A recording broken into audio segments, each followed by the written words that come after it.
Malengo yenu yakoje sasa hivi kwa kuelekea nusu finali? Malengo yetu ni ushindi tu kuelekea huo mchezo wa Jumapili. Simba tumejipanga nje ya uwanja na ndani ya uwanja, na viongozi wanapigana kwa ajili ya Simba tupate ushindi. Mimi sina wasiwasi wowote. Simba tunavuka, tunaenda finali na finali na kombe tunaleta. Vipi mwekezaji mpya huyu ambaye naona Vunja Bei mmempiga chini? Kuna mwekezaji mpya akasema anawekeza hela nyingi sana kuanzia jezi mpaka vitu vingi sana. Unafikiri Vunja Bei kafeli wapi, au hamjaamua kumpa Mtanzania? Maana inasemekana huyu sio Mtanzania ambaye aliyokuja sasa hivi. Vunja Bei ni Mtanzania, hamjataka hela ibaki Tanzania? Sio Vunja Bei, alikuwa Sunderland. Sunderland bwana, kiasi alichotoa ni kidogo, maana watu waliitoa mezani bwana, kila mtu akaja na ofa yake aliyokuwa nayo.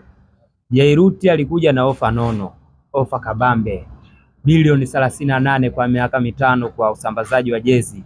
Ndo timu ya Simba, ndo timu pekee Afrika Mashariki na Kati kuwa na udhamini mnono wa kuuzaji wa jezi wa masuala ya mpira, na imani kila mpenzi wa mpira lazima furahie hilo dili, kwa sababu tunapiga hatua.